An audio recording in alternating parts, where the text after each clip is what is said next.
Good morning dear student. तो आज हम अध्याय 3 पढ़ेंगे जिसका नाम है नादान दोस्त।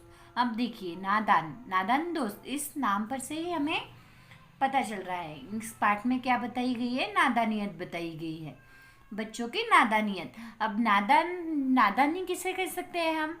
नादानी यानी हम कोई ऐसा काम जो कुछ हम अनजाने में कर जाए और जिसका हम परिणाम हमें पता न हो, उसे क्या कहेंगे? हम नादानी कहेंगे, है ना। बच्चे बहुत सी बातें नादानी में कर जाते हैं, तो उनके हाथ से वह अच्छा करने जाते हैं पर उनके हाथ से क्या है, कुछ गलत हो जाता है, तो उसे हम नादानी कहते हैं। ठीक है, तो इस पाठ का नाम है नादान दोस्त। इस पाठ में लेखक ने बच्चों के मन के भावों को बताया है। बच्चे के मन के भाव इसमें इस पाठ में लेखक ने दर्शाए हैं। ठीक है, हमें दिखाए हैं। तो देखिए, इस पाठ में क्या बताया गया है। केशव के घर कार्निस के ऊपर एक चिड़िया ने अंडे दिए थे। अब देखिए, चिड़िया चिड़िया आपने देखा होगा, चिड़िया अपने घोंसले कहाँ बनाती है? पेड़ों पर बनाती है। और बहुत सी जगह पे घर के आंगन में या फिर कहीं पर भी हमने देखे हैं कि चिड़िया के घोंसले होते हैं। तो ऐसा ही केशव के साथ हुआ। केशव के घर के कार्निस के ऊपर एक चिड़िया ने अंडे दिए थे। अब कार्निस कार्निस किसे कहते हैं? ऊंची सी जगह, है ना, जिसे हम छज्जा भी कह सकते हैं। ऊंची सी जगह यानी कार्निस। केशव के घर कार्निस के ऊपर एक चिड़िया ने अंडे दिए थे। केशव और उसकी बहन श्यामा दोनों बड़े ध्यान से चिड़िया को वहां आते जाते देखा करते। अब इस पाठ में दो भाई बहन बताए गए हैं, जिसका नाम है केशव और उसकी बहन का नाम है श्यामा। ठीक है, तो केशव और श्यामा क्या करते थे कि चिड़िया को वहां आते जाते दोनों देखा करते। सवेरे दोनों आंखें मलते कार्निस के सामने पहुंच जाते और चिड़ा और चिड़िया दोनों को वहां बैठा पाते। देखिए, वह क्या करते थे कि उठते ही सवेरे दोनों आंखें मलते कार्निस के सामने पहुंच जाते। आंखें मलते मतलब वह उठते ही सबसे पहले कहाँ आते थे? कार्निस के पास आते थे और चिड़ा और चिड़िया उनको दोनों को वहां बैठा पाते। उनको देखने में दोनों बच्चों को उनको देखने में दोनों बच्चों को न मालूम क्या मजा मिलता। दूध और जलेबी की सूध भी न रहती थी। अब वह देखो, उठने के बाद वह क्या खाते थे? दूध और जलेबी खाते थे, परंतु वह अभी तो सिर्फ बस कार्निस के पास आकर उस चिड़ा चिड़िया को देखा करते।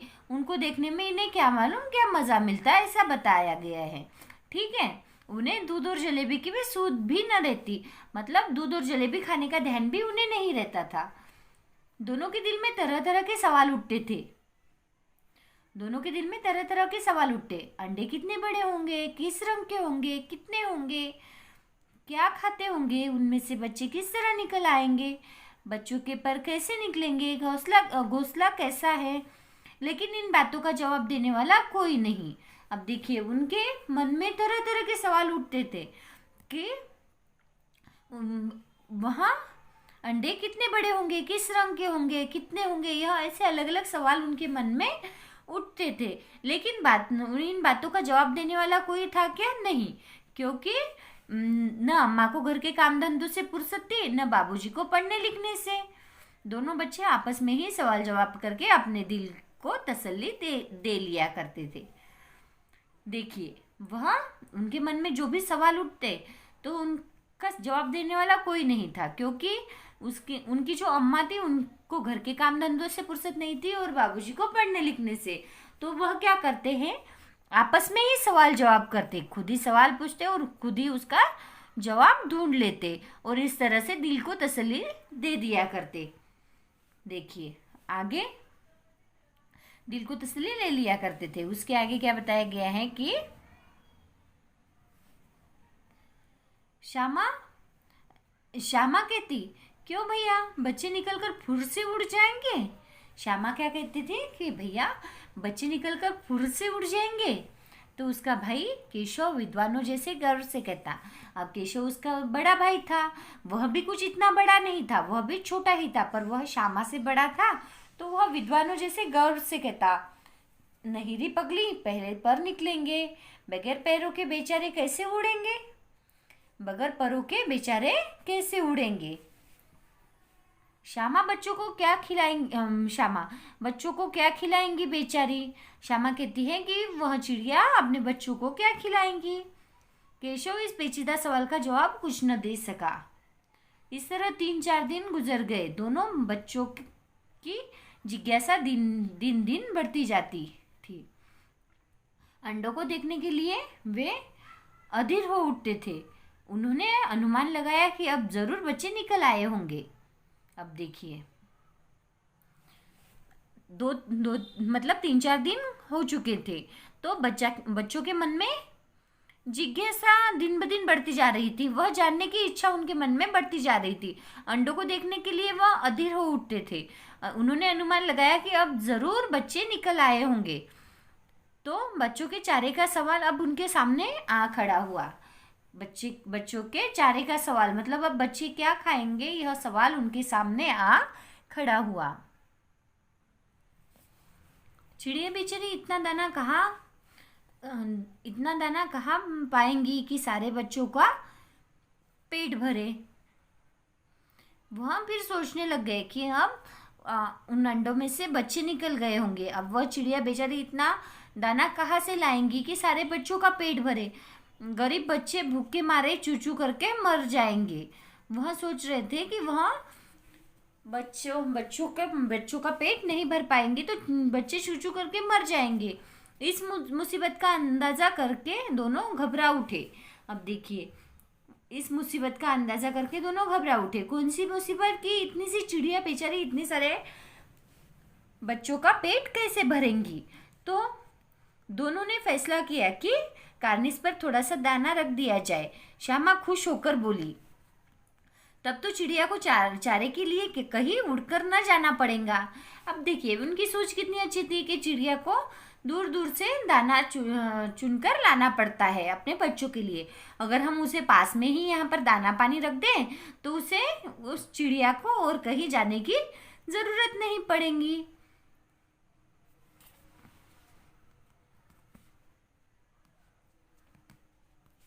केशव के ध्यान इस तकलीफ की तरफ न गया था। देखिए, तब तो चिड़िया को चारे के लिए कहीं उड़कर न जाना पड़ेगा ना, ऐसा श्यामा कहती है। ठीक है, तो फिर केशव, नहीं तब क्यों जाएंगी। केशव कहता है कि नहीं, अगर सामने ही दाना है सब है तो फिर क्यों जाएंगी। श्यामा, क्यों भैया, बच्चों को धूप न लगती होंगी। अब देखिए, उन्होंने क्या किया, दाना तो रख देंगे, पर श्यामा और कहती है क्यों भैया, बच्चों को धूप न लगती होंगी। केशव का ध्यान इस तकलीफ की तरफ न गया था। बोला, जरूर तकलीफ हो रही होंगी, बेचारे प्यास के मारे तड़पते होंगे, ऊपर छाया भी तो नहीं, तो ऊपर छाया भी तो कोई नहीं। अब देखिए, वह क्या कहते हैं कि उन्हें कार्निस के ऊपर क्या है, बहुत धूप लगती होंगी और वह प्यास के मारे तड़पते होंगे। तो फिर आखिर यही फैसला हुआ कि घोंसले के ऊपर कपड़े की छत बना देनी चाहिए और पानी की प्याली और थोड़े से चावल रख देने का प्रस्ताव भी स्वीकृत हो गया। अब देखिए, दोनों ने आपस में ही फैसला कर लिया कि ऊपर क्या करेंगे, कपड़े की छत बना देंगे और क्या करेंगे, पानी की प्याली और थोड़े से चावल रख देंगे, है ना। तो वह चिड़िया के बारे में सोचकर उन्होंने यह फैसला लिया कि उन्हें छत बना देंगे तो धूप भी नहीं लगेंगी और चावल रख देंगे तो उसे दाने के लिए इधर उधर जाना भी नहीं पड़ेगा। वह अपने बच्चों के पास बैठे बैठे उन्हें खिला सकती है। इतनी अच्छी सोच के साथ वह दोनों ने यह प्रस्ताव स्वीकृत, उन दोनों में यह प्रस्ताव भी स्वीकृत हो गया। ठीक है, तो फिर दोनों बच्चे बड़े चाव से काम करने लगे। श्यामा माँ की आँख बचाकर मटके से चावल निकाल लाई। देखिए, अब दोनों अपने काम में लग गए। श्यामा ने क्या किया कि माँ की आंख बचाकर, मतलब माँ को पता ना चले, इस तरह से चुपके से चावल लेकर आ गई। केशव ने पत्थर की प्याली का तेल चुपके से जमीन पर गिरा दिया और उसे खूब साफ करके उसमें पानी भरा।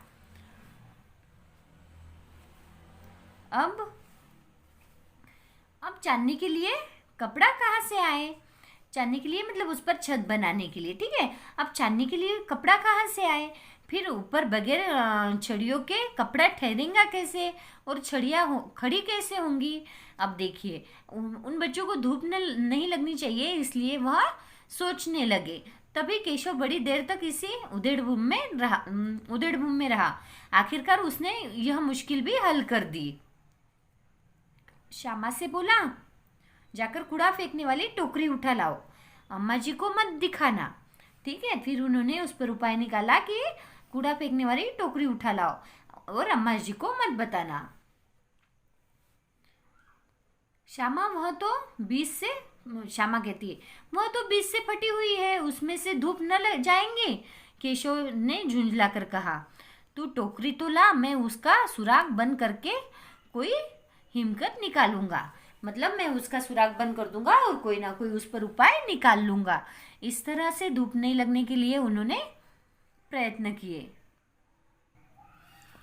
श्यामा दौड़कर टोकरी उठा लाई। केशव ने उसके सुराग में थोड़ा सा कागज ठूस दिया और तब टोकरी को एक टहनी से टिकाकर बोला, देख ऐसे ही घोंसले पर उसकी आड़ कर दूंगा, तब कैसे धूप जाएंगी।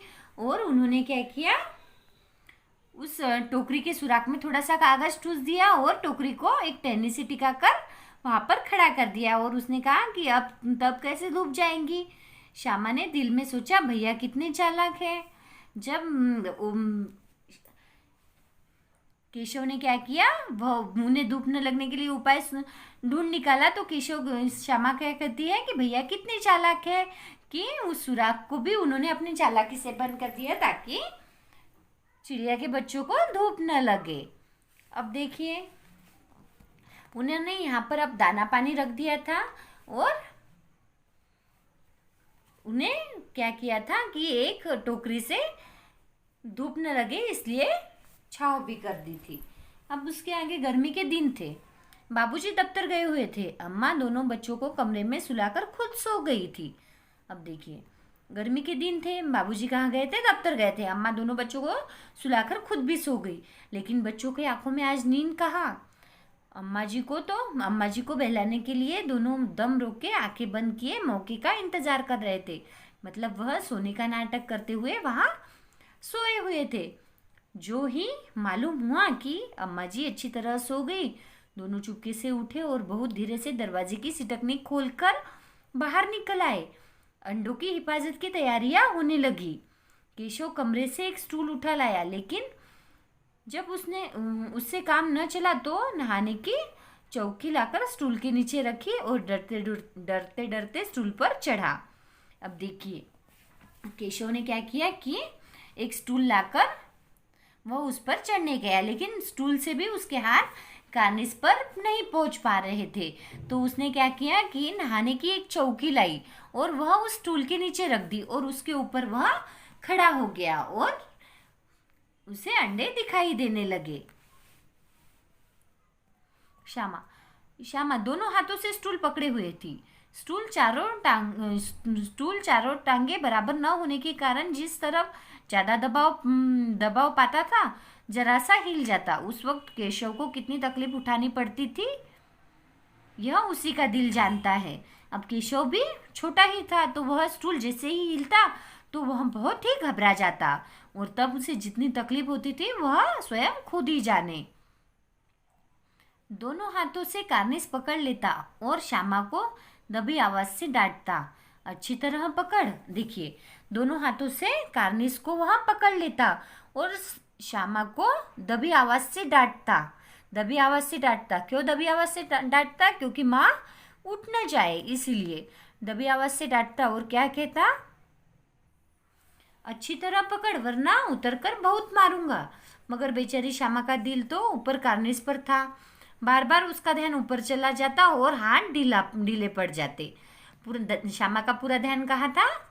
ऊपर कार्निस के ऊपर था, तो उसका ध्यान वहां चला जाता और वह एकदम ढीला पकड़ने लगती। केशव ने जो ही कार्निस पर हाथ रखा दोनों चिड़िया उड़ गई। आखिर जैसे ही केशव ने क्या किया, कार्निस के ऊपर हाथ रखा, दोनों चिड़िया उड़ गई। केशव ने देखा कार्निस पर थोड़े तिनके बिछे हुए हैं और उन पर 3 अंडे पड़े हैं। कितने अंडे थे? 3। जैसे घोंसले उसने पेड़ पर देखे थे वैसा कोई घोंसला नहीं है। श्यामा ने नीचे से पूछा कि बच्चे कि बच्चे हैं भैया। केशव, 3 अंडे हैं, अभी बच्चे नहीं निकले। तभी श्यामा ने नीचे से क्या पूछा कि बच्चे हैं भैया। केशव कहता है 3 अंडे हैं, अभी बच्चे नहीं निकले। श्यामा, जरा हमें भी दिखा दो भैया कितने बड़े हैं। तो केशव कहता है दिखा दूंगा, पहले जरा चिथड़े ले आ, नीचे बिछा दो, बेचारे अंडे तिनकों पर पड़े हैं। वह कहता है कि वहाँ बेचारे अंडे तिनकों पर पड़े हैं, उन्हें उनके लिए नीचे कपड़ा बिछा दूं, जा चिथड़ा लेकर आ। इस तरह से तो श्यामा दौड़कर अपनी पुरानी धोती फाड़कर एक टुकड़ा लाई। केशव ने झुककर कपड़ा ले लिया। उसकी कई तह करके उसने एक गद्दी बनाई और उसे तिनकों पर बिछाकर तीनों अंडे धीरे से उस पर रख दिए। देखिए फिर क्या किया उन्होंने, पुरानी धोती फाड़कर अंडों के लिए एक गद्दी बना दी, जिस पर वह अंडे आसानी से रह सके। ठीक है। श्यामा ने फिर कहा हमको भी दिखा दो भैया। अब श्यामा के मन में तो एक ही सवाल था, वह भी वह अंडे देखना चाहती थी। तो वो फिर और कहती है हमको भी दिखा दो भैया। केशव, दिखा दूंगा, पहले जरा वह टोकरी तो दे दो, ऊपर छाया कर दूं। अब वह कहता है कि वह टोकरी दे दो, मैं ऊपर छाया कर देता हूँ। श्यामा ने टोकरी नीचे से थमा दी और बोली अब तुम उतर आओ, मैं भी तो देखूं। केशव ने टोकरी को एक टहनी से टिकाकर कहा जा दाना और पानी की प्याली ले आ, मैं उतर आऊँ तो तुझे दिखा दूंगा। उन्होंने क्या किया, अंडे रखने के लिए गद्दी बना दी और एक टहनी से टोकरी को टिकाकर अंडों के लिए छाव भी कर दी। और केशव ने कहा जा दाना और पानी की प्याली भी ले आ, जैसे ही मैं उतर जाऊंगा तुझे दिखा दूंगा। श्यामा प्याली और चावल भी लाई। केशव ने टोकरी के नीचे दोनों चीजें रख दी अब और आहिस्ता से उतर आया। देखिए अब केशव ने क्या किया कि अब अंडों की पूरी तरह उसने देखभाल कर ली थी। उसके हिसाब से अंडे नीचे पड़े हुए थे तो उसने गद्दी पर रख दिए, और चिड़िया को दाना लाने के लिए इधर उधर जाना पड़ता है तो दाना और पानी की प्याली भी उसने वहाँ पर रख दी। और अंडों को धूप लगती है इसलिए एक टोकरी के आड़ से उन्होंने वहाँ पर छाया भी कर दी। ठीक है। और आहिस्ता फिर नीचे उतर आया। श्यामा ने गिड़गिड़ा कर क्या कहा, अब हमको भी चढ़ा दो भैया। केशव, तू गिर पड़ेंगी। श्यामा कहते हैं न गिरूंगी भैया, तुम नीचे से पकड़े रहना। केशव कहता है नहीं भैया, कहीं तू गिरा पड़ी तो अम्मा जी मेरी चटनी ही कर डालेंगी, कहेंगी कि तूने ही चढ़ाया था। क्या करेंगी देखकर, अब अंडे बड़े आराम से है, अब बच्चे निकलेंगे तो उनको पालेंगे। वह क्या कहता है कि अब क्या करेंगे देखकर, अब अंडे बड़े आराम से रखे हुए हैं, जब बच्चे निकलेंगे तब उनको पालेंगे। दोनों चिड़िया बार बार कार्निस पर आती थी और बगैर बैठे ही उड़ जाती थी। केशव ने सोचा हम लोगों के डर से नहीं बैठती। स्टूल उठाकर कमरे में रखाया, चौकी जगह की जहाँ की थी वहाँ रख दी। इस तरह से दोनों चिड़िया बार बार आ रही थी और कार्निस पर आकर वापस वहाँ से बगैर बैठे ही उड़ जा रही थी। तो केशव को लगा कि वहाँ उनके डर से वहाँ नहीं बैठ रही है, तो जो भी सामान केशव और श्यामा ने लाए थे वह सभी अपनी अपनी जगह पर रख दिए। श्यामा ने आंखों में आंसू भरकर कहा तुमने मुझे नहीं दिखाया, मैं अम्मा जी से कह दूंगी। केशव, अम्मा जी से कहेंगी तो बहुत मारूंगा, कह देता हूँ। श्यामा, तो तुमने मुझे दिखाया क्यों नहीं? केशव कहता है और गिर पड़ती तो 4 सर न हो जाते? श्यामा, हो जाते तो हो जाते, देख लेना, मैं कह दूंगी। वह कहती है कि तुमने मुझे नहीं दिखाया तो मैं तुम्हारा नाम अम्मा जी को बता दूंगी। इतने में कोठरी का दरवाजा खुला और माँ ने धूप से आंखों को बचाते हुए कहा तुम दोनों बाहर कब निकल आए? मैंने कहा था ना कि दोपहर को न निकलना। किसने किवाड़ खोला? किसने दरवाजा खोला? माँ बाहर आकर देखती है तो दोनों दोपहर के समय बाहर थे और माँ कहती है कि तुम दोनों बाहर क्यों निकल आए और यह किवाड़ किसने खोला। तभी किवाड़ केशव ने खोला था, लेकिन श्यामा ने माँ से यह बात नहीं कही। उसे डर लगा कि भैया पीट जाएंगे। उसे क्या लगा कि भैया को माँ मारेंगी, तो उसने नहीं बताया। केशव दिल में कांप रहा था कि कहीं श्यामा कह न दे। अंडे न दिखाए थे, इससे अब उसको श्यामा पर विश्वास न था। वह मन ही मन डर रहा था क्योंकि उसने श्यामा को अंडे नहीं देखने दिए थे। श्यामा सिर्फ मोहब्बत के मारे चुप थी, या इस कसूर में हिस्सेदार होने की वजह से, इसका फैसला नहीं किया जा सकता। देखिए, श्यामा ने माँ को कुछ भी नहीं बताया। एक तो वो अपने भाई से प्यार करती थी कि वह माँ से पीट न जाए, इस वजह से नहीं बताया, या फिर वह भी इसमें हिस्सेदार थी, इस कसूर में हिस्सेदार होने की वजह से, है ना। यह नहीं बता सकते। इन दोनों वजह से उन्होंने माँ से कुछ नहीं बताया। श्यामा ने, माँ ने दोनों को डांट डपट कर फिर कमरे में बंद कर लिया और अब धीरे धीरे उन्हें पंखा झलने लगी। अभी सिर्फ 2 बजे थे। बाहर तेज लू चल रही थी। अब दोनों बच्चों को नींद आ गई। अब दोनों बच्चे सो गए। 4 बजे याकायक श्यामा की नींद खुली। 4 बजे याकायक मतलब अचानक से श्यामा की नींद खुली। किवाड़ खुले हुए थे। वह दौड़ी हुई कार्निस के पास आई और ऊपर की तरफ ताकने लगी। टोकरी का पता न था। संयोग से उसकी नज़र नीचे आ गई और वह उल्टे पांव दौड़ती हुई कमरे में जाकर जोर से बोली, भैया अंडे तो नीचे पड़े हैं, बच्चे उड़ गए। केशव घबराकर उठा और दौड़ा हुआ बाहर आया तो क्या देखता है कि तीनों अंडे नीचे टूटे पड़े हैं और उसने कोई चूने की सी चीज बाहर निकल आई है। पानी की प्याली भी एक तरफ टूटी पड़ी है। यह सब दृश्य जैसे ही केशव बाहर आता है तो उसे दिखाई देता है।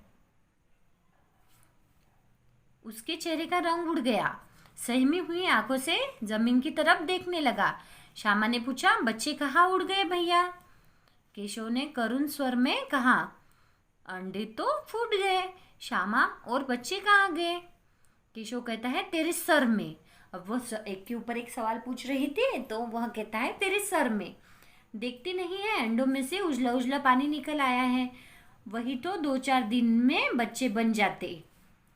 माँ ने सोटी हाथ में लिए हुए पूछा, तुम दोनों वहाँ धूप में क्या कर रहे हो? देखिए, फिर वापस माँ वहाँ आई और उन्होंने माँ ने उनसे पूछा, तुम दोनों वहाँ धूप में क्या कर रहे हो? श्यामा ने कहा, अम्मा जी चिड़िया के अंडे टूटे पड़े हैं। माँ ने आकर टूटे हुए अंडों को देखा और गुस्से से बोली, तुम लोगों ने अंडों को छुआ होगा, है ना। तो फिर वह क्या कहती है, अब तो श्यामा को भैया पर जरा भी तरस ना आया। अब श्यामा को भैया पर जरा भी तरस नहीं आया क्योंकि उसी ने शायद अंडों को इस तरह रख दिया कि वह नीचे गिर पड़े। श्यामा क्या सोच रही थी कि भैया ने ही शायद अंडों को इस तरह रख दिया कि वह नीचे गिर पड़े, इसकी उसे सजा मिलनी चाहिए। बोली, इन्होंने अंडों को छेड़ा था अम्मा जी। तभी श्यामा क्या कहती है कि अम्मा जी को बता देती है कि इन्होंने अंडों को छेड़ा था अम्मा जी। माँ ने केशव से पूछा, क्यों रे? केशव भीगी बिल्ली बना खड़ा रहा। भीगी बिल्ली बना खड़ा रहना यानी सिर झुकाए चुपचाप वह क्या था, खड़ा था। जब अम्मा ने पूछा, क्यों रे? तो माँ, तू वहां पहुंचा कैसे? माँ ने फिर कहा कि अंडे तो कार्निस पर रखे हुए थे, तो तू वहां पहुंचा कैसे? तब श्यामा कहती है, चौकी पर स्टूल रखकर चढ़े अम्मा जी। केशव, तू स्टूल थामे नहीं खड़ी थी? फिर केशव ने कहा, तुम भी तो स्टूल थामे हुए खड़ी थी। श्यामा, तुम्ही ने तो कहा था। माँ, तू इतना बड़ा हुआ, तुझे अभी इतना भी नहीं मालूम कि छूने से चिड़िया के अंडे गंदे हो जाते हैं, चिड़िया फिर उन्हें नहीं सेती। छूने से क्या होते हैं, चिड़िया के अंडे गंदे हो जाते हैं और चिड़िया फिर उन्हें नहीं सेती। श्यामा ने डरते डरते पूछा, तो क्या चिड़िया ने अंडे गिरा दिए अम्मा जी? माँ, और क्या करती? केशव के सिर इसका पाप पड़ेगा। हाय हाय, 3 जाने ले ली दुष्ट ने। माँ कहती है कि केशव के सिर पर इसका पाप चढ़ेगा क्योंकि उसने अंडों को छुआ था और चिड़िया के अंडे छूने से गंदे हो जाते हैं, इसीलिए चिड़िया ने ही उन्हें क्या किया है, गिरा दिया है ना, नीचे गिरा दिया। तो इसका पाप किस पर चढ़ेगा? केशव पर चढ़ेगा। इस तरह अम्मा कहती है। केशव रोनी सूरत बनाकर बोला। अब केशव को तो बहुत बुरा लग रहा था। केशव उन अंडों को तोड़ना चाहता था क्या? नहीं। और वहाँ तो अंडों के बारे में अच्छा ही सोच रहा था और चिड़िया के बारे में भी, कि चिड़िया को दाना लाने इतना दूर जाना पड़ता है और वह अपने बच्चों को छोड़कर दाना लाने जाएंगी, तो इससे अच्छा दाना पानी यहाँ रख दिया तो वह अच्छे से बच्चों को खिला पाएंगी और बच्चों का भी पेट भर जाएगा। केशव की सोच तो अच्छी थी, पर केशव के हाथ से क्या हुआ, नादानी से उन चिड़िया के बच्चों के अंडे को उसने छुआ और वह गंदे हो गए। तो केशव रोनी सूरत बनाकर कहता है, यही बात, मैंने तो सिर्फ अंडों को गद्दी पर रख दिया था अम्मा जी। वह क्या कहता है कि मैंने तो सिर्फ अंडों को गद्दी पर रख दिया था अम्मा जी। माँ को हंसी आ गई केशव का चेहरा देखकर और उसकी बात पर माँ को हंसी आ गई, मगर केशव को कई दिनों तक अपनी गलती पर अफसोस होता रहा। अंडों की हिफाजत करने के जोग में उसने उसका सत्यानाश कर डाला। इसे याद कर वह कभी कभी रो पड़ता। दोनों चिड़िया वहां फिर न दिखाई दी। इस तरह से उसे केशव को अपनी गलती पर बहुत दिनों तक अफसोस होता रहा और वह इस बात को सोच सोच कर तो कभी कभी रो भी पड़ता था। दोनों चिड़िया वहां फिर न दिखाई दी और फिर वह दोनों चिड़िया उस कार्निस पर कभी भी नहीं दिखाई दी।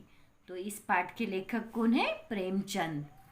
प्रेमचंद जी ने यह पाठ लिखा है। इस पाठ में बच्चों के मन के भावों को वह बता रहे हैं, किस तरह से नादानी में उन्होंने क्या किया, अंडों का सत्यानाश कर दिया। अंडों की हिफाजत में अंडों का क्या किया, नाश कर डाला।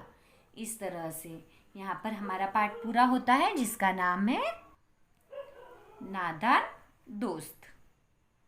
Thank you.